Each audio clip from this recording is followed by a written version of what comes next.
নিয়মিত হোমিওপ্যাথি বিষয়ক কন্টেন্ট পেতে হোমিও স্টাডির সাথে থাকুন। আজকের আমাদের আলোচনার বিষয় হচ্ছে হাইপোথাইরয়েডিজম।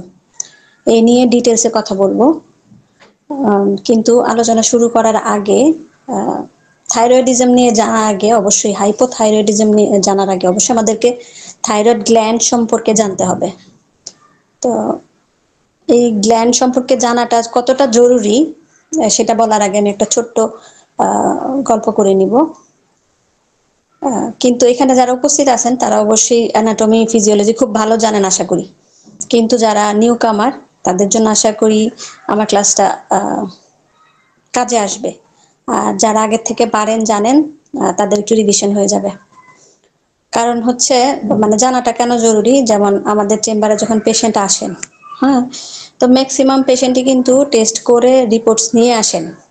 আমরা যদি তখন টেস্টটা পড়তে না জানি অথবা এই থাইরয়েড গ্ল্যান্ডটা কোথায় আছে সেটা যদি না জানি তাহলে কিন্তু আমরা এক্সামিন করতে পারবো না। তো সেই জন্য এই অ্যানাটমি ফিজিওলজি এগুলো জানা খুবই জরুরি। তবে আমরা ভালোভাবে বা ঠিকভাবে পেশেন্টকে অ্যাপ্রোচ করতে পারবো। আর যদি পেশেন্ট শিক্ষিত হয় সেক্ষেত্রে কিন্তু বা ভালো জ্ঞান রাখে অ্যানাটমির ব্যাপারে অথবা ওষুধ বিসুখের ব্যাপারে যদি ভালো জ্ঞান রাখে বা গুগল করতে জানে, তাদের সামনে কিন্তু আমাদেরকে না পুরো আমাদের হোমিওপ্যাথিক কমিউনিটিকেই লজ্জিত হতে হবে যদি আমরা ঠিকভাবে অ্যানাটমি ফিজিওলজি না জানি অথবা রিপোর্টস যা নিয়ে আসবে তা যদি আমরা তাদের সামনে পড়তে না পারি বা ডায়াগনোস কি করা হয়েছে সেটা ধরতে না পারি, এটা খুবই লজ্জার কারণ হয়ে দাঁড়ায়। আচ্ছা, এই বললাম যে একটা গল্প বলবো ছোট্ট করে। আমাদের ডাক্তার, প্রিয় ডাক্তার হচ্ছেন আমাদের এই doctor S M Jahangir sir. উনি একবার ক্লাস নিতে গিয়ে বলছিলেন যে ওনার কাছে একজন পেশেন্ট আসছেন পেটে টিউমার নিয়ে। তো উনি এক্সামিন করলেন, করে দেখলেন যে সেটা আসলে টিউমার না, ওই পেশেন্টের সেটা ছিল আম্বিলিকাল হার্নিয়া। তো কোথায় আম্বিলিকাল হার্নিয়া আর কোথায় টিউমার, তো ওই পেশেন্ট জেনে আসছে বা ওষুধ খেয়ে আসছে, কোনো এক হোমিওপ্যাথের কাছ থেকে ওষুধ খেয়ে আসছে বা নিয়ে আসছে, জেনে আসছে যে এটা পেটের টিউমার।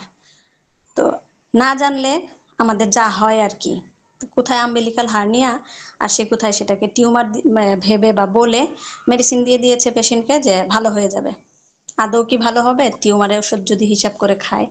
আচ্ছা যাক, এই আর কি, এই জন্য বলা যে আমাদের এইগুলার জ্ঞান অবশ্যই অবশ্যই খুবই জরুরি, জানতে হবে, অবশ্যই জানতে হবে। বিশেষত আমাদের ডিএইচএমএস দেরকে তো এগুলার ক্ষেত্রে বলবো খুবই সিনসিয়ার হইতে, নইলে আলটিমেট রেজাল্ট আসবে না। কারণ আমরা ঠিকভাবে তো বুঝতেই পারবো না পেশেন্টকে। শুধু সিমটম নিলেই কিন্তু হয়ে যায় না, ক্লিনিক্যালিও পেশেন্টকে এক্সামিন করতে হয়, দেখতে হয়, জানতে হয়, তবেই না ওষুধ কাজ করবে। আচ্ছা, এই পর্যায়ে তাহলে আমি থাইরয়েড গ্ল্যান্ড দিয়ে শুরু করছি। হাইপোথাইরয়েড নিয়ে আলোচনা পরে করব, আগে থাইরয়েড গ্ল্যান্ডটা নিয়ে একটু আলোচনা করি। Screen share.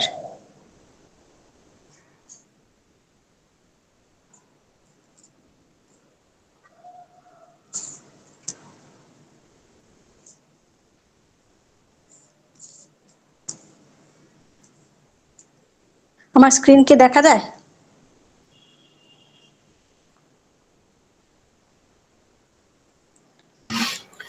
ম্যাম, দেখতে পাচ্ছি না, দেখতে পাচ্ছি না ম্যাম।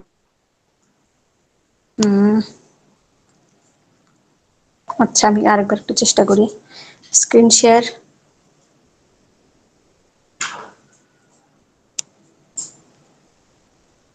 আচ্ছা, আমাকে কেন অ্যালাউ করছে না, যে স্ক্রিন শেয়ার করতে পারবো না কেন? সম্ভবত এটা অফ করা আছে, আপনি একটু কন্টিনিউ করুন, স্যার আসলে আমরা এটা আবার হুম হুম। করতেছি। আচ্ছা, আমরা তো যাক, না হলে সমস্যা নাই। বর্তমানে আমাদের সবার কাছেই স্মার্ট মোবাইল আছে, তো আমরা সেই মোবাইল দিয়ে দেখে নিব থাইরয়েড গ্ল্যান্ডটা, গুগল করে নিব একটু, হ্যাঁ। তো গুগল করে নিলে সেখানে দেখবো থাইরয়েড গ্ল্যান্ডটা আসলে কি বা কোথায় আছে, এটার যে অ্যানাটমিক্যাল পজিশন সেটা নিয়ে একটু আলোচনা শুরু করি। থাইরয়েড গ্ল্যান্ড হলো একটা এন্ডোক্রাইন গ্ল্যান্ড। এটি আমাদের গলার মধ্যে থাকে, মানুষের গলার মধ্যে থাকে। দুইটি লোব নিয়ে এটা গঠিত, right lobe and left lobe. আর এই লোব দুইটার নিচে দুই তৃতীয়াংশ পাতলা টিস্যু দিয়ে আটকানো, যেটার নাম হচ্ছে ইসমাস। এটা একটু দেখাই দিলে বা পয়েন্ট আউট করে দিতে পারলে ভালো হতো যারা দেখেননি তাদের জন্য ক্লিয়ার হয়ে যেত যে জিনিসটা কি। রাইট এন্ড লেফট লোব নিয়ে গঠিত, আর নিচের অংশটা হচ্ছে ইসমাস দিয়ে আটকানো। তো থাইরয়েড গ্ল্যান্ড দেখতে অনেকটা বাটারফ্লাই এর মতো, মানে প্রজাপতির মতো দেখতে। আর এটা অ্যাডাম সেপেলের উপর, আমাদের গলার অ্যাডাম সেপল যে আছে, এই অ্যাডাম সেপেলের নিচে অবস্থিত। তো এই এই একজন অ্যাডাল্ট পার্সনের, মানে একজন বয়স্ক মানুষের গলায় যে বা ইটা থাকে, থাইরয়েড গ্ল্যান্ডটা থাকে, এর ওজন অ্যাপ্রক্সিমেটলি 25 গ্রামস হয়, প্রায় 25 গ্রামস হয়। প্রত্যেকটা লোবই 5 সেন্টিমিটার করে লম্বা, আর হচ্ছে ওয়াইড হচ্ছে 3 সেন্টিমিটার এর। আর হচ্ছে সাধারণত পুরুষদের থেকে মহিলাদের থাইরয়েড গ্ল্যান্ডটা একটু ম্যাম এখন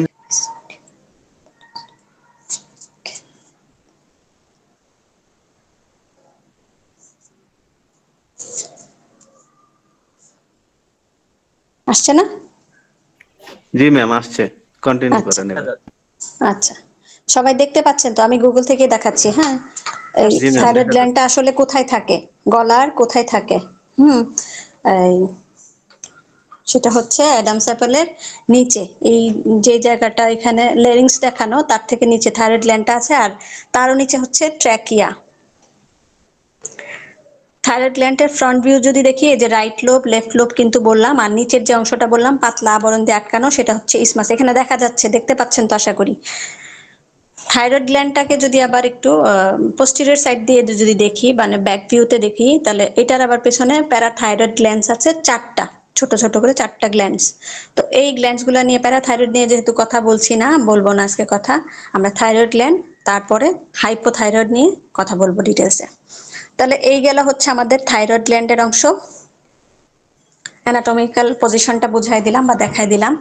এবার এটার ওজনটা বললাম, এটা হচ্ছে 25 গ্রামস এর, প্রায় 25 গ্রামস হয়। এই বাটারফ্লাই এর মতো দেখতে, প্রজাপতির মতো দেখতে গ্ল্যান্ডটা, 25 গ্রামের মতো ওজন। এটার দুই পাশের এক একটা লোব হচ্ছে 5 সেন্টিমিটার করে, আর এই লোবগুলার লম্বা, হ্যাঁ, আর যদি ওয়াইড ধরি বা দেখি, সেটা হচ্ছে 3 সেন্টিমিটার করে। সাধারণত পুরুষদের যে থাইরয়েড গ্ল্যান্ড থাকে, সেটা মহিলাদের থেকে একটু ছোট, মানে মহিলাদের থাইরয়েড গ্ল্যান্ডটা হচ্ছে একটু বড়। আর প্রেগনেন্সি পিরিয়ডে, মহিলাদের প্রেগনেন্সি পিরিয়ডে এই গ্ল্যান্ডটা আরেকটু বড় হয়ে যায়, কারণ এটার ফাংশনিং তখন অনেক বেড়ে যায়, এই জন্য এটা আরেকটু বড় হয়ে যায়। তো থাইরয়েড গ্ল্যান্ড মূলত কি করে, 3 ধরনের হরমোন সিক্রেট করে। কি কি? সেগুলা হচ্ছে ট্রাই আয়োডোথাইরোনিন বা T3, ট্রাই আয়োডোথাইরোনিন বা T3 হরমোন, আর হচ্ছে থাইরক্সিন, সেটা T4 হরমোন, আর একটা হচ্ছে পেপটাইড হরমোন, সেটা ক্যালসিটোনিন। এই 3 ধরনের হরমোন মূলত এই থাইরয়েড গ্ল্যান্ড সিক্রেট করে। তো এইটা কিভাবে সিক্রেট করে, এটাও নিয়ে আর একটু পরে বলতেছি। তো থাইরয়েড গ্ল্যান্ডের কাজ কি আমরা দেখি, যদি এই হরমোনগুলো যে সিক্রেশন হয়, এগুলোর কাজ কি কি, সহজে বা সংক্ষেপে বলতে যদি যাই, তাহলে হরমোনস ডিরেক্টলি মেটাবলিজমকে ইনফ্লুয়েন্স করে।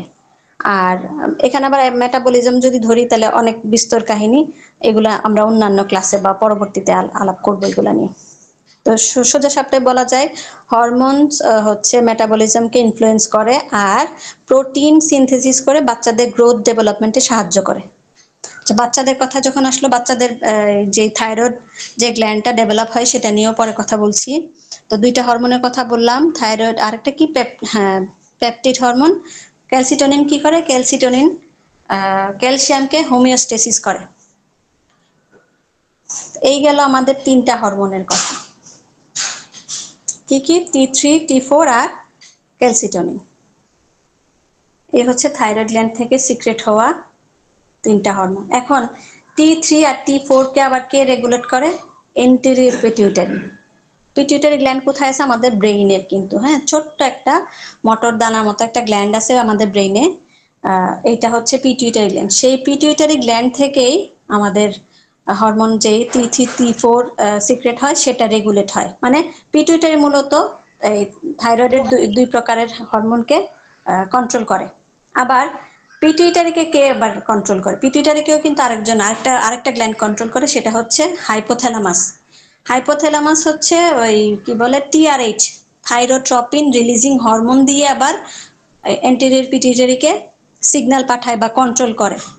তো হাইপোথ্যালামাস থেকে দেখেন কানেকশনটা একটু বুঝি আমরা। হাইপোথ্যালামাস থেকে টিআরএইচ সিক্রেশন হয়ে এন্টেরিয়র পিটুইটারিতে যায়। পিটুইটারির দুইটা অংশ, হ্যাঁ, এন্টেরিয়র পিটুইটারি আর হচ্ছে পোস্টেরিয়র পিটুইটারি। তো হাইপোথ্যালামাস থেকে টিআরএইচ গিয়ে এন্টেরিয়র পিটুইটারিতে যায়, ওইখানে সিগন্যাল পাঠায় বা কন্ট্রোল করে। এন্টেরিয়র পিটুইটারি আবার সেখান থেকে টিএসএইচ মানে হচ্ছে কি বলে এটাকে, থাইরয়েড স্টিমুলেটিং হরমোন যেটাকে বলে টিএসএইচ, সেই হরমোনটাকে রেগুলেট করে বা সিগন্যাল পাঠায়। তখন সে কি করে, থাইরয়েড গ্ল্যান্ডে গিয়ে সে নক করে। থাইরয়েড গ্ল্যান্ড আবার T3 T4 ইয়ে আর ক্যালসিটোনিন সিক্রেশন করতে থাকে। তাহলে এই একটার সাথে কিন্তু আরেকটা খুবই রিলেটেড। যদি না বুঝেন আমাকে আবার বলবেন, আমি আবার বলবো দরকারে যে কে কাকে কন্ট্রোল করতেছে কিভাবে, কারণ সবগুলাই ইন্টার কানেক্টেড। তারপরে এই T3 T4 টিএসএইচ এগুলা নিয়ে আমি আমার ফেসবুক আইডিতে একসময় লিখেছিলাম অল্প বিস্তর। বুঝতে সুবিধা হবে এরকম করে লিখছিলাম, যদি কারো ইচ্ছা হয় দেখে নিতে পারেন বা একটু পড়ে নিতে পারেন ওখান থেকে। আচ্ছা, একটু আগে যেমন বললাম যে বাচ্চাদের গ্রোথ ডেভেলপমেন্টে হরমোন, থাইরয়েড হরমোনগুলা খুব কাজে দেয়। তো এইটা যদি বলি ডিটেলসে তাহলে বলতে হবে যে in the development of embryo, embryo মানে কি, যখন প্রেগনেন্সি পিরিয়ড শুরু হয় তার যে প্রাইমারি স্টেজটা থাকে সেই 3 or 4 উইকস এর মধ্যে যে এমব্রায়োটা ডেভেলপ করে আস্তে আস্তে, এমব্রায়োটাতে কি হয়, 3-4 সপ্তাহের মধ্যে থেকেই কিন্তু থাইরয়েড গ্ল্যান্ড ডেভেলপ করতে শুরু করে।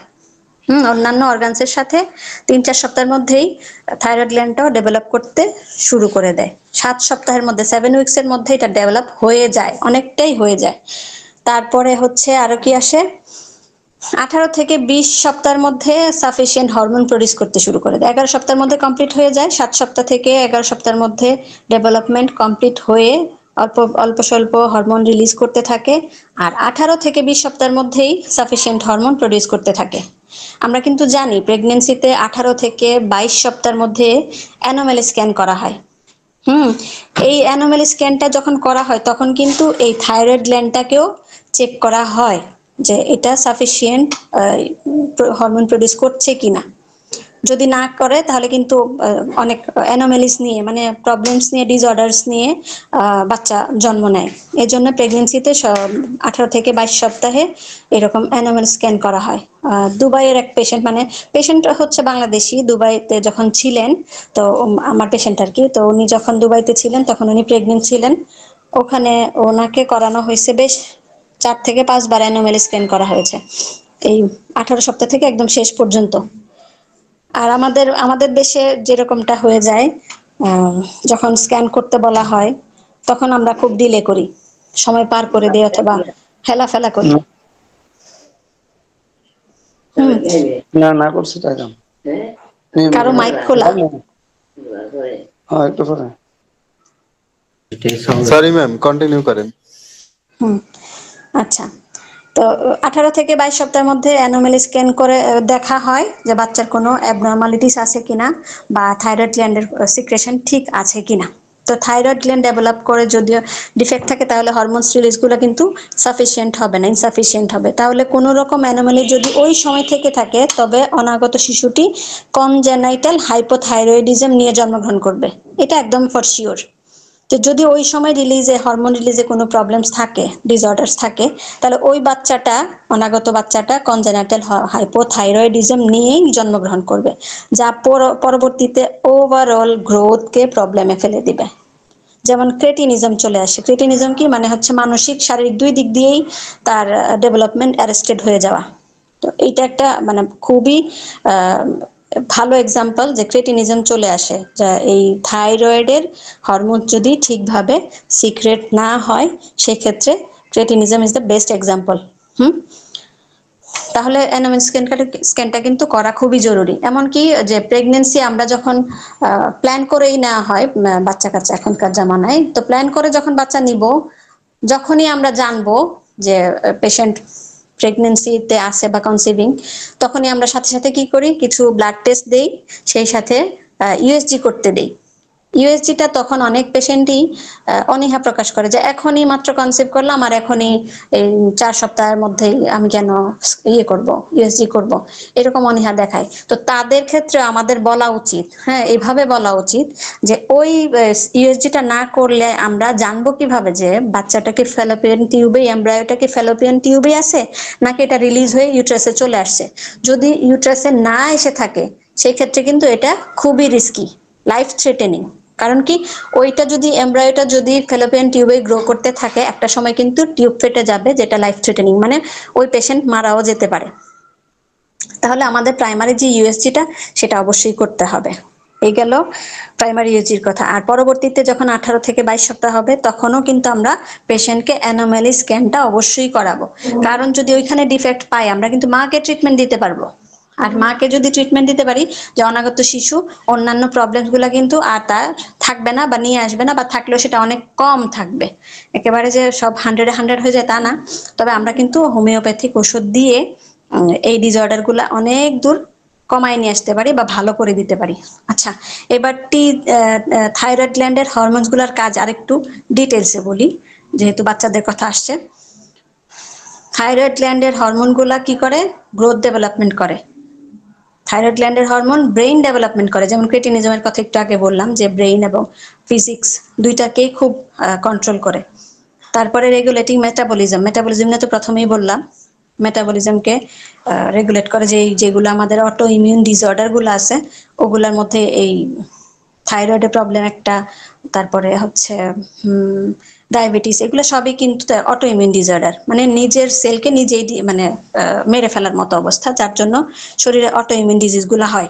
আচ্ছা, আরো কি আছে যে এনার্জি কনসামশন, থাইরয়েড গ্ল্যান্ডের সিক্রেশন যদি ঠিকভাবে না হয় বডিতে কিন্তু ঠিকভাবে এনার্জি কনজাম্পশন হবেই না, হবে না মানে হবে না ঠিকভাবে। এটা নিয়ে পরবর্তীতে যখন আমরা হাইপোথাইরয়েড কথা বলবো, হাইপোথাইরয়েড নিয়ে তখন বলা যাবে। তারপরে বডি টেম্পারেচার, আমাদের যে শরীরের তাপমাত্রা সেটাও কিন্তু অনেকাংশে থাইরয়েড গ্ল্যান্ডের হরমোনের উপর ডিপেন্ডেন্ট, অনেকটা। তারপরে আসতেছে মুড, আমরা কিন্তু এই একটা কমন ওয়ার্ড শুনি, মুড সুইং।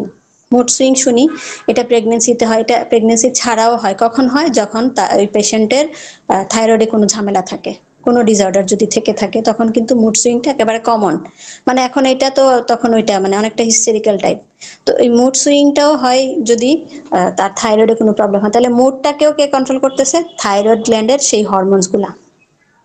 কনসেন্ট্রেশন, আমরা যে কোনো কিছুতে যে মনোযোগ দিয়ে কাজ করব, পড়ালেখা করব, যে কোনো কিছু করতে যাব, এই যে কনসেন্ট্রেশন না হলে কিন্তু ওই কাজটা কখনোই পারফেক্ট হবে না, মানে ভালো হবে না, করা সম্ভব হয়ে যাবে না, হবে না। সেই ক্ষেত্রে এই কনসেন্ট্রেশনকেও রেগুলেট করে বা কন্ট্রোল করে এই থাইরয়েড হরমোন। কোথা থেকে? সেই যে হাইপোথ্যালামাস থেকে পিটুইটারি, পিটুইটারি থেকে থাইরয়েড, এইভাবে করে থাইরয়েড থেকে এই হরমোনস গুলা পুরা শরীরে ব্লাড গুলা সার্কুলেট করে করে এভাবে কন্ট্রোল করে। তারপরে আরো আসে হার্ট রেট। আমরা থাইরয়েড পড়তে গেলে যে হাইপো বা হাইপার যখন পড়বো তখন দেখবো হার্ট রেট, পালপিটেশন শুরু হয়ে যায়। সিম্পল অনেক কিছুতেই দেখা যায় যে অল্প স্বল্প এক্সারশনেও খুব হার্ট পালপিটেট করতে থাকে। তাহলে হার্ট রেটটাকেও কন্ট্রোল করে কে? এই থাইরয়েড হরমোনস গুলা। তারপরে ঘুমকেও কিন্তু খুব কন্ট্রোল করে হচ্ছে এই থাইরয়েড গ্ল্যান্ডের হরমোনস। আমি নিজে যে আমাদের কি যেন ওইটা মেডিকেলের যে একজন ডাক্তার আছেন, ডাক্তার নাবিল, ওনাকে হয়তো অনেকেই দেখছেন, আমিও দেখছি। উনি কিন্তু এই হরমোনস গুলা নিয়ে একটা বেশ চমৎকার ক্লাস করাইছিলেন। কখন থাইরয়েড গ্ল্যান্ডের এই হরমোনস গুলা অ্যাক্টিভ হয় এবং কখন আমাদের ঘুমানো উচিত, কি কি করতে হয় না করতে হয়, সেগুলা নিয়ে ওনার একটা বেশ ভালো ক্লাস আছে, আপনারা পারলে দেখে নিন। তো ঘুমকেও কন্ট্রোল করতেছে এই থাইরয়েড হরমোনস গুলা। তারপরে নার্ভাস সিস্টেমকেও, যে কোথায় কি সিগন্যাল পাঠাতে হবে সেই সিস্টেমটাকেও কিন্তু অনেকাংশে কন্ট্রোল করে এই থাইরয়েড হরমোনস। ডাইজেস্টিভ সিস্টেম নিয়ে তো বললামই, ডাইজেস্টিভ ফাংশনটাকেও এরকম ইয়ে করে, রেগুলেট করে, করার ক্ষেত্রেও এই থাইরয়েড হরমোনের বেশ বড় অবদান আছে। তারপরে মাসল টনিং, মাসল টোন যদি দেখি, লেগস মাসল মানে মাসল গুলা দেখা যায় হয় খুব টাইট হয়ে গেছে, শ্রিঙ্ক করে গেছে, অথবা দেখা যায় খুব লেক্স মানে নরম হয়ে গেছে। এই ক্ষেত্রেও কিন্তু থাইরয়েড হরমোনস খুবই ইনফ্লুয়েন্স রাখে। ম্যাম, তারপর সরি ম্যাম, একটু যদি স্লোলি বলতেন তাহলে মনে হয় একটু ভালো হতো। আচ্ছা, চেষ্টা করি। এই জন্য আমি তো তাড়াহুড়া করতেছি বা হয়ে যাচ্ছে, এটা আসলে ইচ্ছাকৃত না, হয়ে যাচ্ছে। যদি কারো বুঝতে সমস্যা হয় অবশ্যই আমাকে আরেকবার বলবেন, বলবেন, আমি আরেকবার বলবো, দরকারে কয়েকবার বলবো, যেন বুঝতে সুবিধা হয় তাও। আচ্ছা, কি কিতে কাজে আসতেছে আমাদের থাইরয়েড গ্ল্যান্ডের হরমোন গুলা? গ্রোথ ডেভেলপমেন্টে আসে, ব্রেইন ডেভেলপমেন্টে, তারপর মেটাবলিজম রেগুলেটিং, এনার্জি কম, তারপরে এনার্জি কনজাম্পশন, তারপরে body temperature, mood swing, concentration, heart rate, sleep, nervous system, digestive function, muscle toning, fertility. Fertility নিয়ে একটু বলি, ডিটেলস একটু। ফার্টিলিটি নিয়ে আমার প্রথম ক্লাস ছিল ইনফার্টিলিটি ও তার হোমিওপ্যাথিক চিকিৎসা। এই স্টাডিতে আমার প্রথম ক্লাস ছিল, না দ্বিতীয় ক্লাস ছিল। ওইটাতেও আমি বেশ অনেক ইলাবোরেটলি আলোচনা করেছি যে ফার্টিলিটিতে কিভাবে কোন হরমোনটা কিভাবে কিভাবে কাজ করতেছে। থাইরয়েড গ্ল্যান্ডের হরমোন কিন্তু মানে ইনফার্টাইল হওয়ার জন্য অনেক বড় অবদান রাখে। সেই একটা এই যে কানেকশন, হাইপোথ্যালামাস থেকে পিটুইটারি, পিটুইটারি থেকে থাইরয়েড, আর থাইরয়েড থেকে কিন্তু গিয়ে আমাদের ওভারিতে, মানে মানুষের ওভারিতে, মহিলাদের ওভারিতে গিয়ে স্টিমুলেট করে, ওভুলেশন হয়। দেন ওইটা যদি স্পার্ম দিয়ে হয়, কনসিভিং হয় হয়, তখন সেই সেভাবে যাবে। কিন্তু এটা, এই ডিসঅর্ডার যদি থাইরয়েড গ্ল্যান্ডেই শুরু হয়ে যায়, তাহলে কিন্তু টিএসএইচ রিলিজ হবে না, আর ফলিকুলার স্টিমুলেট হবে না। সেই ক্ষেত্রে এইখানে ইনফার্টাইল হওয়ার খুবই চান্সেস থাকে যদি থাইরয়েডে কোনো ঝামেলা থাকে। যদি থাইরয়েডে কোনো ডিসফাংশন থাকে এই গ্ল্যান্ডের, তখন কিন্তু এই ইনফার্টাইল হওয়ার চান্সেস বেশি। আর হচ্ছে ডিসরাপ্ট মেনস্ট্রুয়াল সাইকেল। থাইরয়েডের সাথে মহিলাদের মেন্সেসের সম্পর্কটা এরকম একেবারে অঙ্গাঙ্গি। যদি থাইরয়েড ঠিকভাবে তার সিক্রেশন না করে, তখন কিন্তু অ্যানোভুলেশন হয়। মানে ওভুলেশন না হলে যেই মান্থলি যেই এস্ট্রোজেন অ্যান্ড প্রোজেস্টেরনের যে খেলাটা হয় হিউম্যান বডিতে, মহিলাদের বিশেষত, সেই খেলাটা কিন্তু ঠিকভাবে হবে না। তখন কি হয়ে যায়? এমিনোরিয়া চলে আসে, তারপর মেনোরেজিয়া, মেনোমেট্রিরেজিয়া, এগুলো চলে আসে। ওগুলো আসলে তো কনসিভ করার কোনো চান্সেসই থাকে না। তাহলে কি হয়, কি হয় যে মেনস্ট্রুয়াল সাইকেল যদি ঠিক না হয়, তাহলে ইনফার্টাইল হওয়ার চান্সেস বেশি। সেটাও কি কার দ্বারা প্রভাবিত? এই থাইরয়েড গ্ল্যান্ডের হরমোন দ্বারা প্রভাবিত। সেই সাথে আবার মেল ফার্টিলিটি আমরা যদি দেখি, এখানেও কিন্তু থাইরয়েড গ্ল্যান্ডের, যদিও মেলের ক্ষেত্রে থাইরয়েড গ্ল্যান্ডের সিক্রেশন গুলা এরকম না, মহিলাদের ক্ষেত্রে, ফিমেলদের ক্ষেত্রে যেগুলো হয়। তো মেল ফার্টিলিটির ক্ষেত্রে শুধু যদি দেখি, সেখানে হচ্ছে স্পার্ম প্রোডাকশনে থাইরয়েড হরমোনস হেল্প করে। তাহলে এখানেও যদি ডিঅ্যাক্টিভেটেড থাকে বা কোনো ঝামেলা থাকে মেল পেশেন্টদেরও, তখনও কিন্তু ইনফার্টাইল হওয়ার চান্সেস থাকে।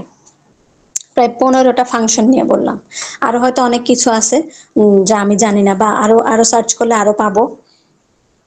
তো এই 15টা ফাংশনের হিসাব যদি আমরা একবার করি, তাহলে কিন্তু দেখবো যে এখানে থাইরয়েড গ্ল্যান্ডের কি পরিমাণ কাজ, কি পরিমাণ কাজ, মানে সেটা বলে বোঝানো সম্ভব না। তাহলে এইখানে যদি ঝামেলা হয়, তাহলে তো নেক্সটে হাইপার থাইরয়েডিজম, হাইপোথাইরয়েডিজম, আরো অনেক অনেক অসুখ বিসুখ এগুলো আসবেই আসবে। আচ্ছা, গেল এটা আমাদের 15টা ফাংশন বললাম। থাইরয়েড হরমোনস নিয়ে যদি, তাহলে এই যে যা কিছু বললাম এটা নিয়ে যদি একটু সংক্ষেপে বলি, কি কি হয়? সব রকম ডেভেলপমেন্টের সাথে কি কি আসতেছে? Normal sexual function, sleep, thought patterns, হ্যাঁ, চিন্তা ভাবনার যে শক্তি সেটা, আর maintenance of normal menstrual cycle. এই কয়েকটা জিনিস কিন্তু আমাদের মাথায় থাকবে যে থাইরয়েড হরমোনস মূলত কি করে, যে নর্মাল সেক্সুয়াল ফাংশন, মানে যে পুরুষ মহিলাদের যে কনজুগাল লাইফ যে অংশটা, এই ক্ষেত্রে কিন্তু হরমোনের বেশ বড় অবদান। তারপরে ঘুম নিয়ে তো বললাম। আর থট প্যাটার্নস, এই যে চিন্তা করার শক্তি, এই চিন্তা করার, যখন একটা পেশেন্ট হাইপোথাইরয়েডিজমে চলে যায় বা হয়, অসুস্থ হয়ে যায়, তখন কিন্তু তার এই যে চিন্তা ভাবনার শক্তিটাও কমে যায়। তো এই প্যাটার্নসটাও তার মধ্যে আসে না যে এটার পরে এটা করতে হবে, সে ভুলে যায় অনেক কিছুই, তার মানে করা সম্ভব হয়ে ওঠে না। তাহলে আর আর কি আছে? মেনস্ট্রুয়াল সাইকেল নিয়ে তো বললামই, এগুলার ক্ষেত্রে থাইরয়েড হরমোনসের বেশ বড় অবদান। এবার আসেন দেখি থাইরয়েড গ্ল্যান্ডের কি কি রোগ হতে পারে। এগুলা নিয়ে তো আমরা জানি, সবাই জানি কি কি রোগ হতে পারে। হাইপোথাইরয়েডিজম, যেটা আজকে আমাদের টপিক, হাইপার থাইরয়েডিজম, আরো আছে হচ্ছে থাইরয়েড ইনফ্লামেশন বা থাইরয়েডাইটিস, হাশিমোটোর বা হাশিমোটোর থাইরয়েডাইটিস। এগুলো আমরা পরবর্তী ক্লাসে আলোচনা করব। আরো কি কি আছে রোগ থাইরয়েডের? থাইরয়েড এনলার্জমেন্ট, মানে থাইরয়েড গ্ল্যান্ডটা বড় হয়ে যাওয়া, গয়েটার, গ্রেভস ডিজিজ যেটাকে বলে। আরো আসে থাইরয়েড নডিউল, থাইরয়েডের মধ্যে যে কোনো প্রকারের নডিউল হলে পরে সেটা হচ্ছে থাইরয়েড নডিউল। আর থাইরয়েড ক্যান্সার। এই হচ্ছে থাইরয়েড গ্ল্যান্ডের মোটামুটি একটা অসুখের সামারাইজ। কি কি আসতেছে? Hypothyroidism, hyper thyroidism, thyroid inflammation বা থাইরয়েডাইটিস অথবা হাশিমোটোস ডিজিজ, তারপরে থাইরয়েড এনলার্জমেন্ট বা গয়টার। এগুলোর নাম তো আমরা সবাই অহরহ শুনি এখন। এখন রিসার্চে আসতেছে যে প্রায় 10 জনে একজনের হচ্ছে থাইরয়েডের ঝামেলা থাকে। কেন? আমাদের লাইফস্টাইলের জন্য। আমরা কি করি? রাত জাগি। এখন আমাদের স্মার্ট এত এত ইগুলা গ্যাজেট গুলা আসছে যেগুলা নিয়ে আমরা খুব অনেক ব্যস্ত থাকি, অথবা অনেক রাত জাগি, অথবা দেখা যায় অফিসিয়াল ওয়ার্ক নিয়েও আমরা রাতের বেলা অনেক জাগি, যার জন্য আমাদের হরমোন গুলা ঠিকভাবে কাজ করতে পারে না। তখনই এই সব সিগন্যালিং গুলা যখন ব্রেন থেকে ঠিকভাবে না আসে, এই সবগুলা সমস্যা একের পর এক কারো না কারো, মানে যার যে উইক আছে, ওই উইক দিক আছে, সেই দিকটাই অ্যাটাক হয়ে যায়, মানে সাসেপ্টিবিলিটি যেরকম তার উপরে। কি কি আসলো তাহলে? হাইপারথাইরয়েডিজম, হাইপোথাইরয়েডিজম, থাইরয়েডাইটিস বা থাইরয়েড ইনফ্লামেশন বা হাশিমোটোর থাইরয়েডাইটিস, থাইরয়েড এনলার্জমেন্ট বা গয়টার বা গ্রেভস ডিজিজ, থাইরয়েড নডিউল আর থাইরয়েড ক্যান্সার। আজকের আমাদের হাইপোথাইরয়েডিজম নিয়ে ডিটেলসে বলছি এবার। হাইপোথাইরয়েডিজম হচ্ছে একটা মেডিকেল টার্ম বা মেডিকেল কন্ডিশন। হ্যাঁ, এই হাইপোথাইরয়েডিজম মানে হচ্ছে কি? মানে হচ্ছে under active thyroid. Thyroid gland যখন পর্যাপ্ত পরিমাণ, মানে যতটুকু বডির প্রয়োজন গ্ল্যান্ডের এই হরমোনটার, তখন যদি এই গ্ল্যান্ড সেই পরিমাণ যদি সিক্রেশনটা করতে না পারে, তখন এটা মানে হাইপোথাইরয়েডিজম বলে। হাইপো মানে কি? হাইপো মানে হচ্ছে কম। তাহলে কি কি হচ্ছে? এই গ্ল্যান্ড থেকে যখন সিক্রেশনটা ঠিকভাবে হচ্ছে না বা কম হচ্ছে, তখনই আমাদের জানতে হবে বা বুঝতে হবে যে হাইপোথাইরয়েডিজম হয়েছে পেশেন্টের। প্রথমে বলে আসছি যে থাইরয়েড সমস্যাগুলো মহিলাদের বেশি হয়, আর বিশেষত 60 ঊর্ধ্ব মানে 60 আপ হলে পরে দেখা যায় যে থাইরয়েডের ঝামেলাগুলো বা বিশেষত হাইপোথাইরয়েডিজমটা বেশি দেখা যায় পেশেন্টদের মধ্যে। এটা পুরুষ মহিলা দুই হতে পারে, তবে মহিলাদের ক্ষেত্রে সেই প্রেগনেন্সি পিরিয়ড, মানে এই যেই মহিলার থাইরয়েড প্রবলেম আসতেছে, যে যেখানে বলে আসলাম শিশুদের ব্যাপারটা, মায়ের পেটে থাকতেই যদি তার ডিসফাংশনিং গুলা শুরু হয়ে যায়, সে পরবর্তীতে এগুলা নিয়েই বড় হয়, আর তার পরবর্তীতে গিয়ে হাইপোথাইরয়েড বা হাইপোথাইরয়েড যে কোনো না যে কোনো ডিজিজে সে আক্রান্ত হবেই হবে। তাহলে কি আসতেছে? এবার সিমটম দেখি হাইপোথাইরয়েডের। কি কি হাইপোথাইরয়েডিজমের কি কি সিমটম থাকে? প্রথম সিমটম হচ্ছে ফেটিগ। ফেটিগ মানে ক্লান্তি। অনেক ক্লান্ত থাকে এই পেশেন্টগুলা, অনেক ক্লান্ত থাকে। মানে এইরকম যখন চেম্বারে আসে, আমাদের আমাদের চেম্বারে যখন আসে, তখন কিন্তু পেশেন্ট এসেই বলবে সারা দিন ক্লান্ত লাগে, বার্ন আউট লাগে। মনে হয় বার্ন আউট মানে কি? যে একটা মোম যদি জ্বালানো হয়, এটা যদি পুড়ে শেষ হয়ে যায়, ওইটা দিয়ে আর কোনো কিছু সম্ভব হয়? হয় না। ঠিক এরকমই তার কাছে এরকম মনে হয় যে সে বার্ন আউট, অথচ সে কিন্তু কাজ মানে খুব যে কাজ করছে, খুব যে মানে পরিশ্রমের কাজ করছে, বা অনেক বেশি বেশি অনেক দিন ধরে কাজ করতেছে, রেস্ট নিতেছে না, এরকম না। সে শুধু শুধুই বার্ন আউট ফিল করবে। ফিলিং অফ কনস্ট্যান্ট এক্সারশন, মানে সারাক্ষণই তার মধ্যে এই ফ্যাটিগ বা লেজিনেসটা কাজ করবে। লেক অফ এনার্জি যেটাকে বলে, মানে শক্তি পায় না, সে ক্লান্ত, খুবই ক্লান্ত। তারপরে আসে আরো কি থাকে হাইপোথাইরয়েডিজমে? ওয়েট গেইন বা ওবেসিটি। পেশেন্ট এসে বলবে যে ম্যাডাম আমি তো তেমন খাই না, অথবা আমি খুব ডায়েট মেনটেন করি, ডায়েট কন্ট্রোল করি, তাও আমি মোটা হয়ে যাচ্ছি। মনে হয় যেন পানি খেলে পরেও মোটা হই, বাতাসে বাতাসে মোটা হয়, এরকম কিন্তু পেশেন্ট এসে বলে। তো সিমটমস গুলো এরকম। হাইপোথাইরয়েড পেশেন্ট ম্যাক্সিমামই এরকম হয় যে তারা অকারণেই ওয়েট গেইন করতে থাকে। তারপর আরো কি আসে? ট্রাবল টলারেটিং কোল্ড, ঠান্ডায় তাদের খুব সমস্যা হয়। শীতের দিনে তাদের অনেক সমস্যা হয়। এমনিতেও দেখা যায় যে ঠান্ডা পানিতে তাদের সমস্যা। মোট কথা ঠান্ডা যে কোনো কিছুতেই তাদের প্রবলেমস বাড়বেই বাড়বে। ওই একটাই কারণ, কারণ ভেতরে তাদের যেই মেটাবলিজম হওয়ার কথা, ওই যে বডি টেম্পারেচার ঠিক হওয়ার কথা, এগুলা কিন্তু ঠিকভাবে হচ্ছে না। থাইরয়েডের সিক্রেশনটা কমে যাওয়ার কারণে ওগুলা কিন্তু ফাংশনিং ঠিক হচ্ছে না, যার জন্য এরকম সে ঠান্ডাকে খুব মানে ভয় পায় বা ঠান্ডাতে তার কষ্ট বেড়ে যায়।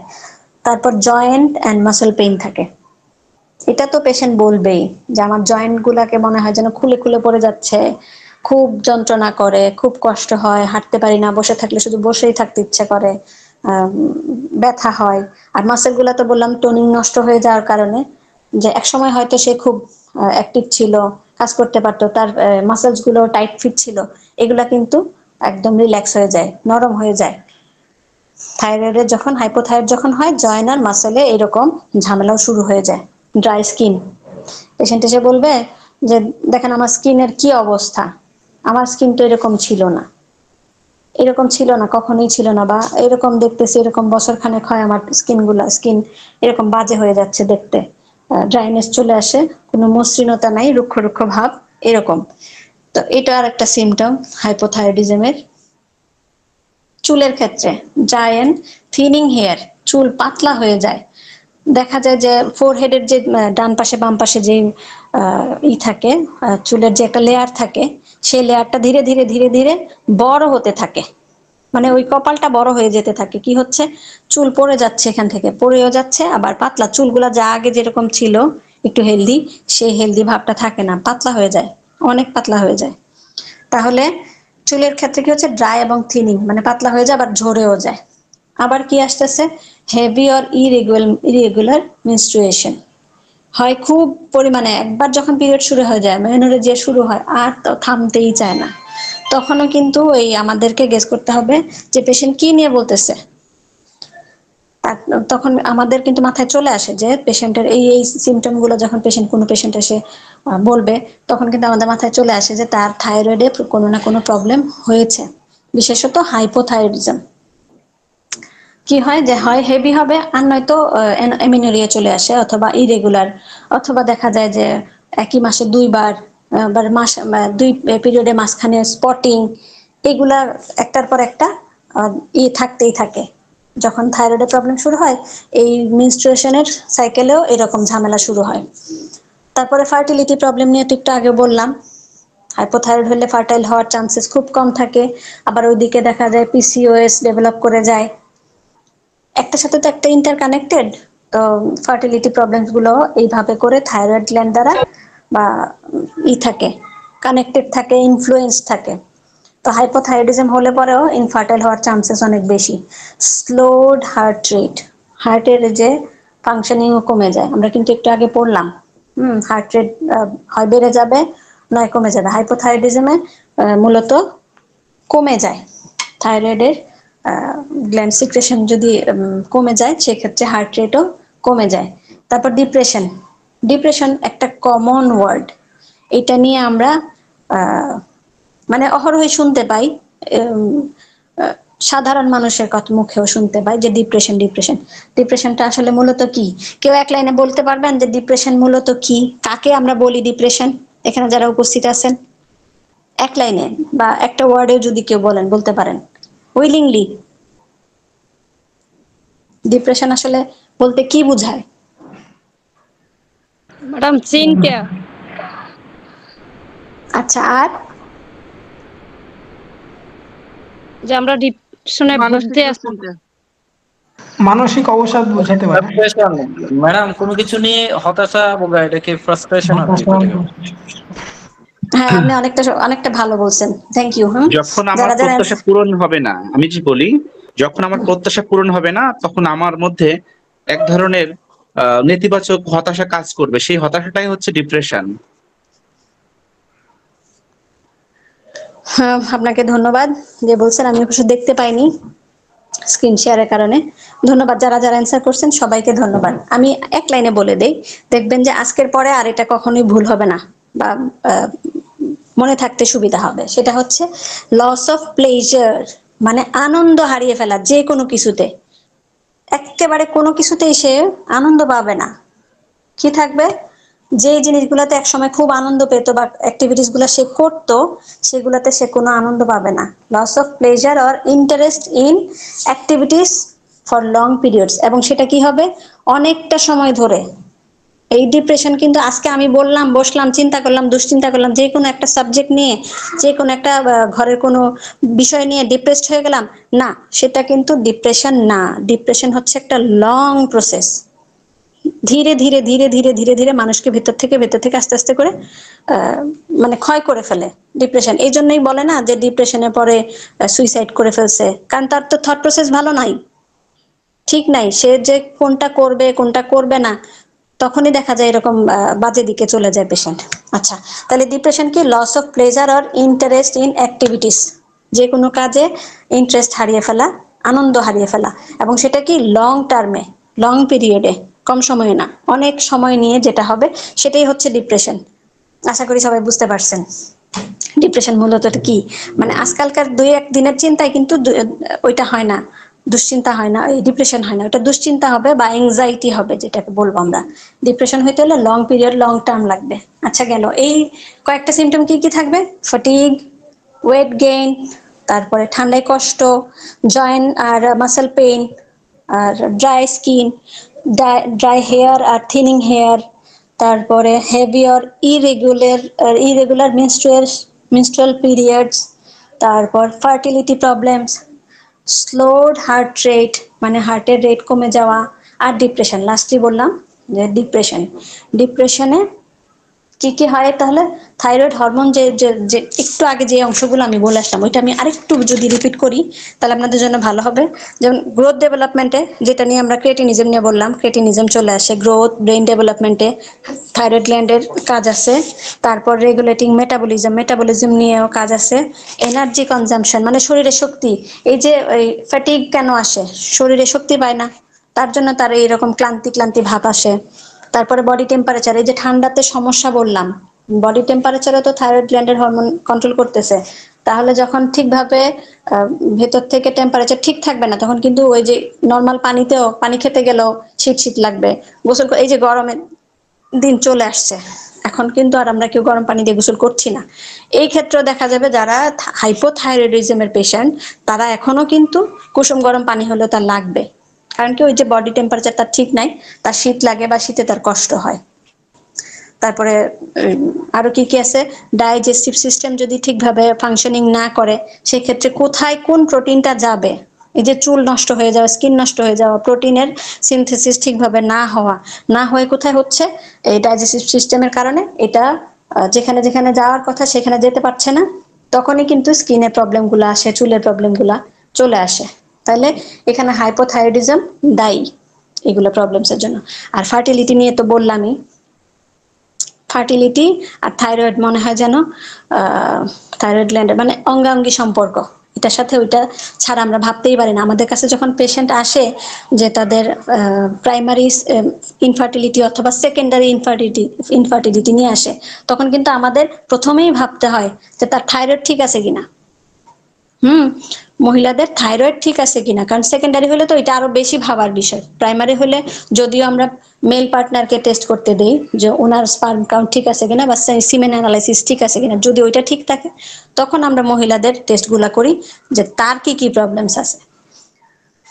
তাহলে কি আসতেছে যে থাইরয়েডের কোনো ঝামেলা আছে কিনা ফার্টিলিটি নিয়ে, যখন ইনফার্টিলিটি নিয়ে যখন পেশেন্ট আসবে, আমাদের কিন্তু প্রথমেই সেটাই ভাবতে হবে, যদি মেল পার্টনারের প্রবলেমস না থেকে থাকে।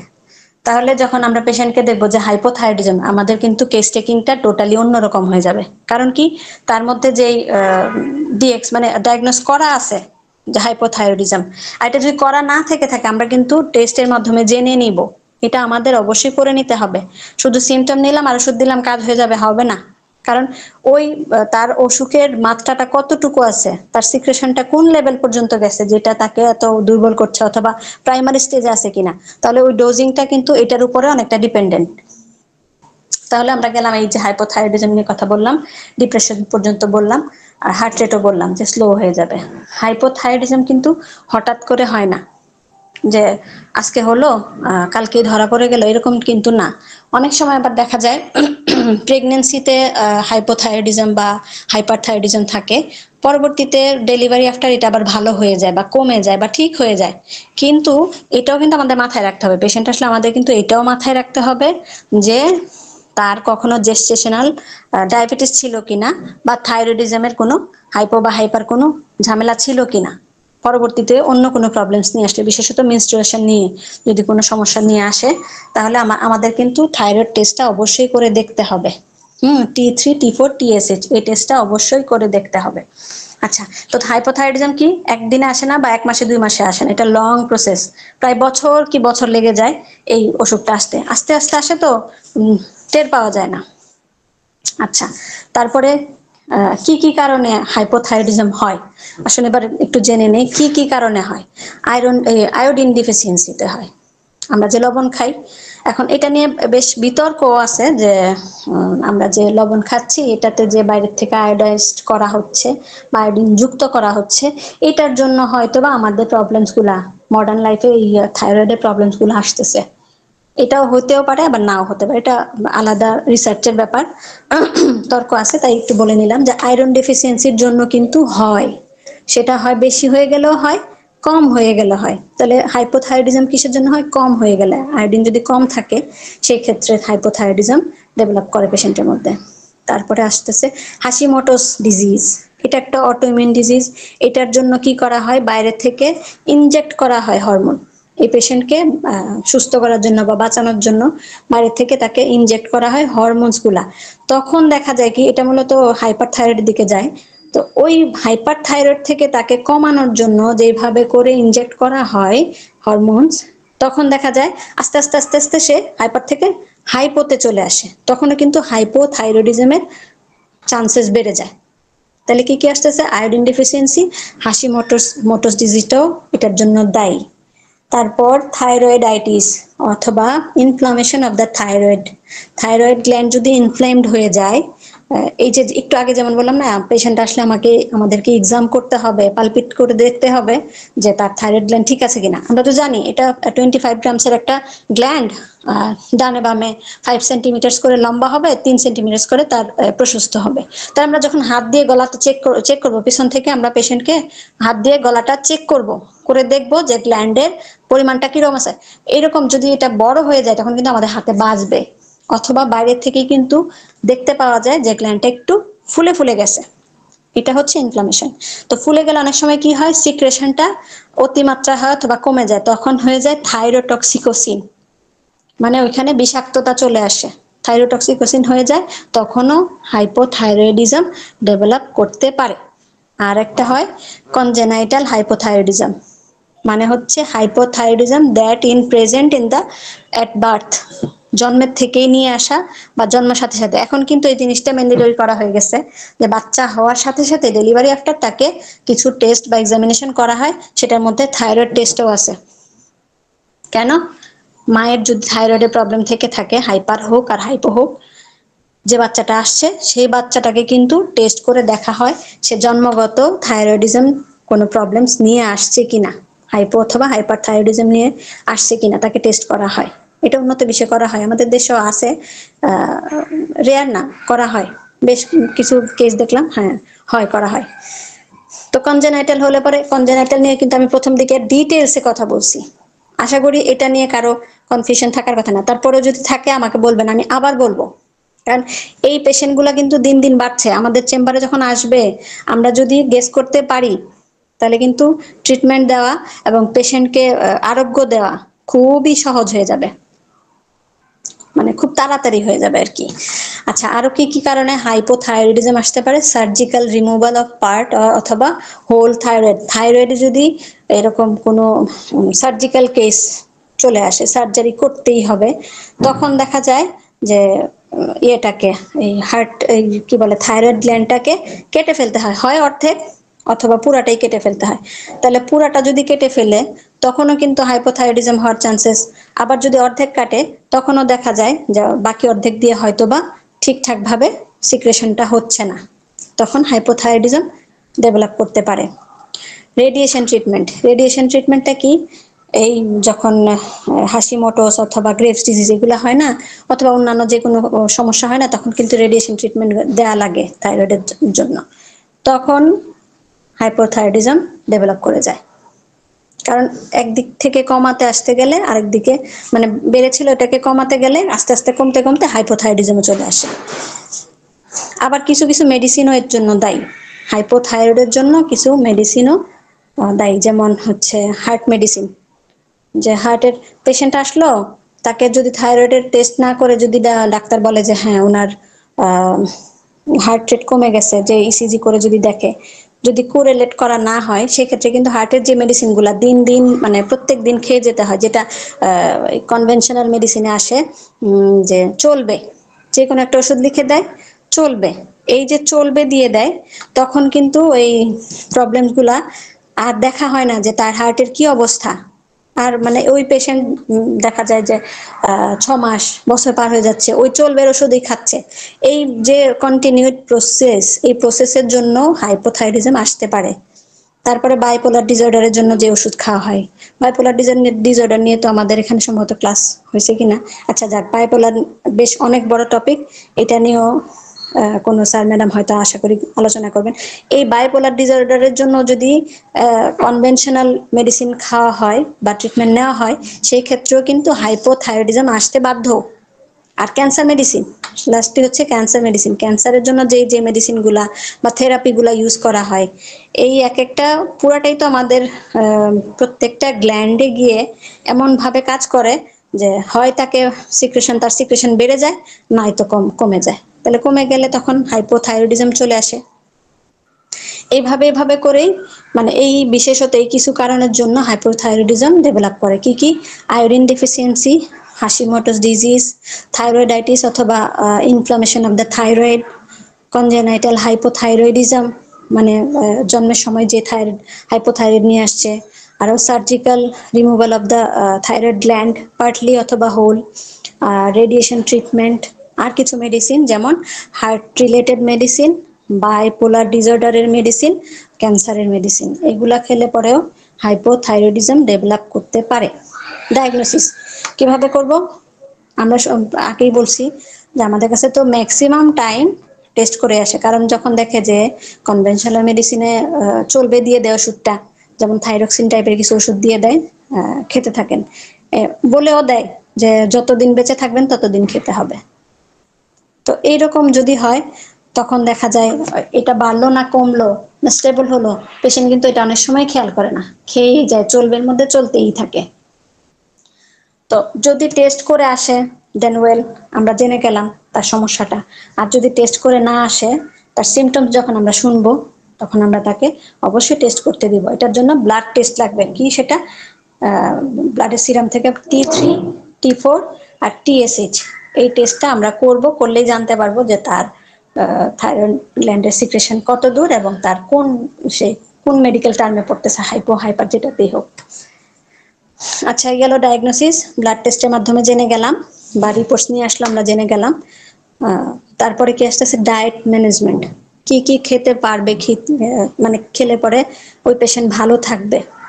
এই ক্ষেত্রে কিন্তু প্রথমতই তেলওয়ালা মাছ বা সমুদ্রের মাছ এইটা মাথায় থাকতে হবে, সেলিনিয়াম যুক্ত মাছ।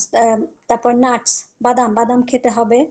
আমরা পেশেন্টকে এইভাবে মানে ডায়েট ম্যানেজমেন্ট করে দেবো যে দৈনন্দিন যা খাবেন তার মধ্যে এগুলা থাকতে হবে, মাছ, সেলেনিয়াম, নাটস মানে বাদাম, তারপরে ফ্রেশ ফ্রুটস, ভেজিটেবল, এগুলো থাকতে হবে। কারণ হাইপোথাইরয়েডিজম পেশেন্ট কিন্তু ম্যাক্সিমাম টাইম কনস্টিপেশনে ভুগে। ম্যাক্সিমাম পেশেন্টের মধ্যে এটা পাবেন যে সে কনস্টিপেটেড, মানে তার কোষ্ঠবদ্ধতা থাকে। তো সেই ক্ষেত্রে কিন্তু ভেজিটেবল বা ফ্রুটস অবশ্যই তার ডায়েট চার্টে থাকতে হবে। কারণ ভেতরে যদি আমি যে বলে না যে উত্তেজক কারণ রেখে যদি আমি সারাদিন ভালো ট্রিটমেন্ট দিই, কাজ হবে না। তো সাথে ম্যানেজমেন্টও দিতে হবে যেন ওষুধ গিয়ে ঠিকভাবে কাজ করতে পারে এবং ভিতর থেকে সব সেরে যায়। সেক্ষেত্রে কি ফ্রুটস অ্যান্ড ভেজিটেবলস রাখতে হবে, আর এক্সারসাইজ করতে হবে। মর্নিং ওয়াক করতে পারে, হালকা এক্সারসাইজ যেগুলাতে ফ্যাটিক চলে আসে না কিন্তু মাইন্ড ফ্রেশ থাকে। এটা মূলত সকালের ভোরের দিকে করলেই বেশি ভালো হয়। হালকা পাতলা এক্সারসাইজ, কারণ এইসব পেশেন্টরা কিন্তু ওবেস হয়, খুব হেলদি হয় ম্যাক্সিমাম টাইম।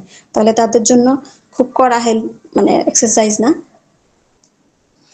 হালকা ফুলকা এক্সারসাইজ বা একটু হাঁটাহাঁটিটাই যথেষ্ট। আচ্ছা, এবার আসি আমাদের হোমিওপ্যাথিক মেডিসিনস গুলা। থাইরয়েড গ্ল্যান্ড নিয়ে, আচ্ছা থাইরয়েড গ্ল্যান্ড নিয়ে বললাম, হাইপোথাইরয়েডিজম নিয়ে বললাম। এই পর্যন্ত কারো কোনো প্রশ্ন বা কোনো কিছু জানার আছে বা বুঝেন না এরকম কোনো কিছু আছে? যদি থাকে তাহলে আমি আবার একটু রিপিট করে দিব, না থাকলে আমরা মেডিসিনে চলে যাই। হাইপোথাইরয়েডিজমের মেডিসিন গুলা নিয়ে একটু আলোচনা করব।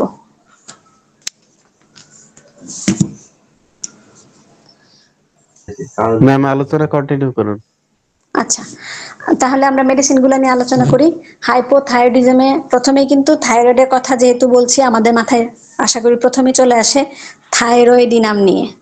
যেহেতু এটা একটা সার্কিট, সুস্থ গ্ল্যান্ড থেকে বানানো হয়েছে, যখন আমাদের গ্ল্যান্ডটা, কোনো পেশেন্টের গ্ল্যান্ডটা অসুস্থ, তখনই আমরা থাইরয়েডিনাম বা সার্কিট যে মেডিসিনটা আছে এইটাকে অ্যাপ্লাই করব। এটা কিভাবে অ্যাপ্লাই করা যায়, সেটা হচ্ছে ইন্টার কারেন্ট হিসাবে। পেশেন্ট তো কোনো না কোনো একটা ক্যারেক্টারিস্টিক্স নিয়ে আসে বা তার যে প্রবলেমসগুলো নিয়ে আসে সে অনুযায়ী তো আমরা প্রেসক্রিপশন করবই। সেই সাথে আমরা থাইরয়েডিনাম যে মেডিসিন, আমাদের হোমিওপ্যাথিক মেডিসিন, সেটা ইন্টার কারেন্ট হিসেবে ইউজ করতে পারি পেশেন্টের ফিজিক্স অনুযায়ী, যে সে কতটুকু নিতে পারবে না পারবে ওই হিসাবে আমরা ইন্টার কারেন্ট হিসাবে ইউজ করব। আচ্ছা, একবার আমি একটু বলে নিই কি কি মেডিসিন আসতে পারে। Kali phos, sarcolactic acid, arsenic, ignatia, acid phos, gelsemium, sepia, pulsatilla, natrum mur, তারপরে লাইকোপোডিয়াম, ক্যালকেরিয়া কার্ব, থাইরয়েডিনামের কথা তো বললাম, গ্রাফাইটিস, আরো অনেক আছে। এটা হচ্ছে থেরাপিউটিক্স টাইপ বলছি। তো ক্যালিফস যদি বলি, ক্যালিফস কি করে, আমাদের ব্রেইনটাকে কিন্তু মানে শান্ত করে। তাহলে ব্রেইন যখন শান্ত থাকবে তখন কিন্তু অটোমেটিক্যালি যেই যেই গ্ল্যান্ডের যে সিক্রেশন গুলা, ওগুলা আস্তে আস্তে ঠিকভাবে আসবে। সেই ক্ষেত্রে পেশেন্ট যদি ক্যালিড হয়ে থাকে, আমরা ক্যালিফস প্রেসক্রাইব করলে তার প্রবলেম মানে মোটামুটি ভালো হয়ে যাবে। তারপর আরো কি আছে, আর্সেনিক। আর্সেনিক নিয়ে তো আমরা সবাই জানি আর্সেনিকের পেশেন্টরা কেমন হতে পারে। তো আর্সেনিক পেশেন্ট যদি হয়ে থেকে থাকে, সেক্ষেত্রে আর্সেনিকের সিমটম যদি আসে আর তার যদি যে প্রবলেমগুলো নিয়ে আসছে তা রিজেম্বল করে, তাকে যদি ওই মেডিসিনটা রিজেম্বল করে, তাহলে কিন্তু আমরা আর্সেনিক দিয়েও রোগীকে সারাতে পারবো। আচ্ছা, আর্সেনিকের মধ্যে আমরা কি কি না থাকলেই না, এরকম কোনো কিছু কিছু জিনিস আছে যে কি কি না থাকলেই না সেটা আমরা দিব, যে পেশেন্টকে দিব, কি কি থাকতেই হবে। এংজাইটি বা anxious about health and money. আর্সেনিকের কিন্তু স্বাস্থ্য আর টাকা পয়সা নিয়ে খুব চিন্তা থাকে। চিন্তা তো না, দুশ্চিন্তা থাকে। আর কি থাকে, বার্নিং পেইন থাকে, এক্সটার্নাল হিট, শরীর খুব জ্বলে। তারপরে হচ্ছে ফাস্টিডিয়াস। ফাস্টিডিয়াস নিয়ে তো আমরা আর্সেনিককে খুব ভালোভাবেই চিনি, যে খুব খুঁতখুঁতে স্বভাবের হয় যে কোনো কিছুতেই। এরকম আছে না যে বলে, যখন দেখতেছে যে অসুস্থ, আর্সেনিকের পেশেন্ট অসুস্থ, কিন্তু দেখতেছে দেয়ালের মধ্যে একটা ছবি বা কোনো কিছু বাঁকা হয়ে আছে, সে অসুস্থ শরীর নিয়ে হয়েও সেটা ঠিক করবে আগে, তারপর যা আবার শুয়ে থাকবে। সে তো খুব হয়ে মানে উইক হয়ে যায় আর্সেনিক পেশেন্ট। সে কি করে, ওই জিনিসটা তার চোখে লাগতেছে, তার কাছে খুঁতখুঁতে মানে অভাব মানে ভাব চলে আসতেছে যে না এটা ঠিক করতে হবে আগে, সে যতই অসুস্থ হবে ঠিক করে গিয়ে তারপর আবার শুয়ে পড়বে। এরকম হয় আর্সেনিকের পেশেন্ট। তো এই জিনিসগুলো কিন্তু পেশেন্টকে যখন আমরা সময় দিব বা শুনবো, তখন সে বলতে থাকবে যে তার কি কি প্রবলেমস গুলো আছে। তারপরে আরো কি থাকে, সাসপিশিয়াস, মানে সন্দেহ থাকে। ফিয়ার্স অফ বিং চিটেড, মানে কেউ তাকে হচ্ছে ই করবে, চিট করবে তার সাথে। আরো কি আছে, উইক অ্যান্ড রেস্টলেস, দুর্বল থাকবে, অস্থির থাকবে, জায়গা চেঞ্জ করতে থাকবে। এই কয়েকটা জিনিস কিন্তু আর্সেনিকের পেশেন্টের মধ্যে থাকেই থাকে। তো আর্সেনিক গেল, তারপরে আমরা ইগনেশিয়াকে দেখি। ইগনেশিয়া তো হরমোনাল ব্যালেন্স করার অনেক বড় একটা মেডিসিন। অনেক বড় মানে অনেক বড়। ম্যাক্সিমাম পেশেন্ট, মহিলা পেশেন্টগুলা দেখা যায় হয় ইগনেশিয়া, নয়তো নেট্রামিউর, নয়তো সিপিয়া, নয়তো ক্যালকেরিয়া কার্ব, নয়তো থাইরয়েডিনামের, এরকম এরকম টাইপেরই ম্যাক্সিমাম চলে আসে পেশেন্টগুলা এই থাইরয়েডের প্রবলেম নিয়ে যারা আসে। তাহলে আমরা এখন দেখি ইগনেশিয়া নিয়ে একটু কথা বলি। ইগনেশিয়া আমরা কি কি দেখলে দিব, ইগনেশিয়া মেডিসিনটা কি কি দেখলে দিব, যেহেতু প্রথমে বললাম এটা থাইরয়েড না, হরমোন ব্যালেন্স করার অনেক বড় একটা মেডিসিন। তো ইগনেশিয়াতে কি কি থাকবেই থাকবে, আফটার গ্রিফ এই জিনিসটা থাকে, যে খুব কি বলে এটাকে, দুঃখ পাওয়ার পরের অবস্থা। তারপরে গিল্ট ফিলিং থাকে তার মধ্যে, রিপ্রোচেস হার্ফ সেলফ, তারপরে ওভার সেন্সিটিভ, সবকিছুতেই খুব ওভার সেন্সিটিভ থাকবে। তারপরে সেন্সিটিভ টু রিপ্রাইমেন্টস, হালকা বকা বাচ্চাকেও সে কিন্তু খুব কষ্ট পায়, এরকম ইগনিশিয়ার পেশেন্ট এরকম। আর সাইলেন্ট গ্রিফ থাকে, আর শাইং এই জিনিসটা না থাকলে যেন আমরা ইগনিশিয়াকে ভাবতেই পারি না যে সে মানে দীর্ঘ নিঃশ্বাস ফেলে, শাইং যেটাকে বলে, সাইলেন্ট গ্রিফ উইথ শাইং, এই জিনিসগুলা অবশ্যই অবশ্যই ইগনিশিয়ার মধ্যে থাকবে, তবে আমরা ইগনিশিয়া প্রেসক্রাইব করব। এবার আসি অ্যাসিড ফার্স্ট নিয়ে একটু বলি। অ্যাসিড ফার্স্টের পেশেন্টরা কিরকম হয়? খুবই দুর্বল, এমন দুর্বল হয় যে বিছানা থেকে উঠতে চায় না, সারা সারা দিন তার বিছানায় শুয়ে থাকতে ইচ্ছা করে, এইরকম হচ্ছে অ্যাসিড ফার্স্টের পেশেন্ট। তো এইগুলো ওষুধ কিন্তু কি বলে মিস ইউজও হয় খুব বেশি। এই দুই একটা কথা এজন্য বলা, ক্লাসের জন্য বলা, কিন্তু এমনিতে এইভাবে এইটুকু এইটুকু বলে বা শুনে কিন্তু পেশেন্টকে অবশ্যই আমরা প্রেসক্রাইব করতে যাব না। আরো ডিপলি জেনে তারপরে দিব পেশেন্টকে ওষুধ। তো অ্যাসিড ফার্স্টে কি কি থাকবে? প্রলংড ইমোশনস আর ইলনেস, লস অফ ফ্লুইডস, দুর্বলতা থাকবে, লস অফ ফ্লুইডস থাকবে, আর প্রলংড ইমোশনস মানে যে কোনো ক্ষেত্রে সে অনেক দিন ধরে দুঃখ পেতে পেতে পেতে পেতে যে জিনিসটা আমাদের হাইপোথাইরয়েড হলে হয়, ফ্যাটিগ চলে আসা, এই ফ্যাটিগ এটার মধ্যেও অ্যাসিড ফার্স্টের মধ্যে আছে। সে সাথে আরো কি কি থাকে? সেক্সুয়াল ডেবিলিটি চলে আসে, স্লিপলেসনেস চলে আসে, ডালনেস, থার্স্টলেস, আর আর হচ্ছে ইনডিফারেন্স, অ্যাপাথি বা এরকম কোনো কিছুর ক্ষেত্রে দেখা যায় তার খুব অনীহা, বেশ অনেক কিছুর ক্ষেত্রে অনীহা চলে আসে। এগুলো থাকলে আমরা অ্যাসিড ফার্স্টকে ভাবতে পারি। তারপরে আসি পালসিটিলা। পালসিটিলাটা কিন্তু খুব কমনলি ইউজ হয়, খুবই হয়, যখনই আমরা শুনি মেনস্ট্রুয়েশনের গ্যাঞ্জাম তখনই প্রাইমারিলি মাথায় আসে, অথবা অনেকেই দেখি পালসিটিলা প্রেসক্রাইব করে। পালসিটিলাও কিন্তু হরমোন ব্যালেন্স করে অনেক পরিমাণে, যেটা নাকি ডেলিভারির সময় আমরা ডান বাম ভাবি না, পালসিটিলার চিন্তা করি আগে যে ডেলিভারি হচ্ছে না বা ডিলেড হচ্ছে, পালসিটিলা দিলে হয়তো হয়ে যাবে। হ্যাঁ, হয়ে যায়, যদি পেশেন্টের মধ্যে পালসিটিলার সিমটমস থাকে তখন কিন্তু বেশ খুবই মানে ম্যাজিকের মতো কাজ করে পালসিটিলা। কিরকম? কারণ হচ্ছে কি, সে হরমোন ব্যালেন্স করে। তো এই পালসিটিলা হরমোনকে মানে ফিমেলের যে হরমোনাল যে গ্যাঞ্জামগুলো থাকে ওগুলা কিন্তু বেশ ভালোভাবেই কন্ট্রোল করতে পারে।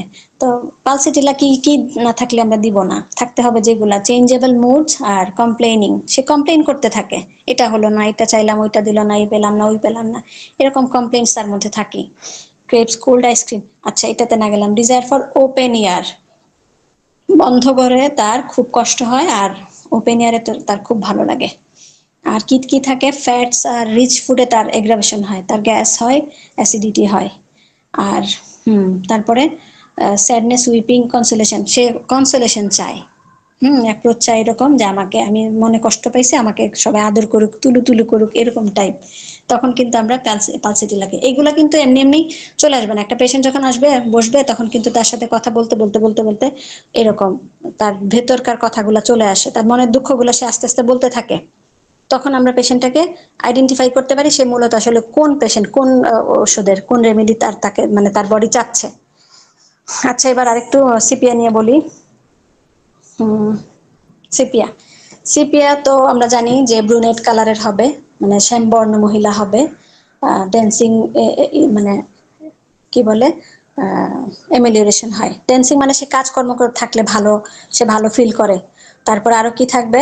হাইলি মানে আইলিড গুলো তার হেভি থাকে, সে ওই যে তার মধ্যে টায়ার্ডনেস সবসময় থাকে, এটা কিন্তু হাইপোথাইরয়েডের বেশ অনেক বড় লক্ষণ। টায়ার্ডনেস থাকবে, তারপরে সে ইরিটেবল থাকবে, এভারশন থাকবে, তার সেক্সের ক্ষেত্রে তার এভারশন থাকবে, ইনডিফারেন্স থাকবে তার লাভড ওয়ানদের ক্ষেত্রে, মানে হাজবেন্ড বলি আর বাচ্চা কাচ্চা বলি সবার ক্ষেত্রে তার একটা ইনডিফারেন্স মানে হচ্ছে উদাসীনতা চলে আসে। আর তার চেয়ে বড় আরেকটা যেটা ক্লোজমা, মানে হচ্ছে যেটাকে মিলাজমা বলে, হ্যাঁ মিলাজমা, যে বাটারফ্লাই শেপড মিলাজমা তার ফেসে চলে আসে। এগুলো দেখলেও কিন্তু আমরা আইডেন্টিফাই করতে পারি সে সিপিয়া। এই গেল সিপিআর কথা, এগুলো না থাকলে কিন্তু আমরা দিতে পারবো না। আরো কি? ক্যালকেরিয়া কার্ভ, ক্যালকেরিয়া, আমরা একটু আগে থাইরয়েডিনামের কথা বললাম না, থাইরয়েডিনাম যেমন থাইরয়েডের সমস্যাতে আমরা প্রেসক্রাইব করতে পারি ক্যালকেরিয়া কার্ব, কিন্তু এরই আরেকটা রূপ বলতে পারি আমরা। এই থাইরয়েড পেশেন্টদেরই একটা সুন্দর চিত্র, মানে একটা মন ফেজালা মানুষ, হেলদি নাদুস নুদুস মানুষ আসছে, তাকে দেখে কিন্তু আমরা প্রথমে আইডেন্টিফাই করতে পারি এটা ক্যালকেরিয়া কার্বের। এটা খুব ইজি, এটা আমাদের হোমিওপ্যাথিরা খুব ভালো করে চিনি। আচ্ছা, ক্যালকেরিয়া কার্ব বলা যায় আর কি যে থাইরয়েডের বোন, থাইরয়েডিনামের বোন এরকম বলা হয়। তো ক্যালকেরিয়া কার্ব কি কি থাকে? ফেয়ার ফ্যাটি ফ্লাভি তো থাকেই, ওইটা আমরা বাদই দিলাম। ক্রেভস এগস, মানে ডিম খেতে পছন্দ করে। আর ইনডাইজেস্টেবল থিংস, মানে যেগুলো নাকি পেটে হজম হবে না, এগুলা কেন করে? পিকা মানে পিলোনিকা যেটাকে বলে, যে তার মধ্যে যে ডেফিসিয়েন্সি গুলো আছে, সে অন্যান্য হাবিজাবি খেয়ে সেই ডেফিসিয়েন্সি গুলাকে কভার করতে চায়, বডি সেটাকে চায়, তখন সেই হাবিজাবি খেতে থাকে যেগুলো নাকি ডাইজেস্ট হওয়ার না। তো তারপর আর কি থাকে? প্রফিউজ হেড সোয়েট, ওই যে যেই জিনিসটা না থাকলে আমরা ইয়াকে ভাবি না, ক্যালকেরিয়া কার্বকে ভাবি না, যে মহিলা খুব ঘামে, ঘামে কিভাবে, কি পরিমাণ, যে একদম বালিশ ভিজে যায় ঘামে, এইরকম হলে পরে আমরা ক্যালকেরিয়া কার্ব প্রেসক্রাইব করতে পারি। আচ্ছা, অনেক কিছু তো বলছে, আরো কিছু কিছু মেডিসিন আছে যেগুলা, এই নেট্রামিওর তো দেখা যায় আমাদের চেম্বারে, নেট্রামিওরের পেশেন্ট আপনি মানে পাবো এরকম এরকম একটা অবস্থা মহিলাদের ক্ষেত্রে। নেট্রামিওরও কিন্তু ইয়ের মতো থাইরয়েডের যে সমস্যাগুলো হয় ওগুলাকে অনেকটা কাভার করে। আমি এরকম পেশেন্ট যারা নাকি ইনফার্টিলিটি মানে বেয়ার করছিল, তো তখন দেখা গেছে নেট্রামিওরটা তাদেরকে দিয়ে আমি খুব ভালো রেজাল্ট, মানে খুবই ভালো রেজাল্ট আসে। যখন এই থাইরয়েডের সমস্যা থাকে, সেই সাথে তার যদি নেট্রামের কনস্টিটিউশন থাকে, নেট্রামের যেই সাপ্রেশনের লেয়ার এগুলো যদি থাকে, সেই ক্ষেত্রেও কিন্তু নেট্রামিও খুব ভালো কাজে দেয়। আচ্ছা, আজকে এই পর্যন্তই বলি, যেহেতু থাইরয়েড নিয়ে কথা বলা শুরু করছে, আজকে হাইপো নিয়ে বললাম, পরের দিনের ক্লাসে আমরা আরো অন্যান্য গুলাও বলবো, আরো তো অনেকগুলো বাকি রয়ে গেল না, ওগুলোও বলবো। আজকে এই পর্যন্তই বললাম, আশা করি সবাই বুঝতে পারছেন। ধন্যবাদ সবাইকে, এই রমজানের দিনে এতটা সময় নিয়ে শুনলেন ক্লাসটা, আশা করি সবার উপকারে আসবে। ধন্যবাদ, আসসালামু আলাইকুম।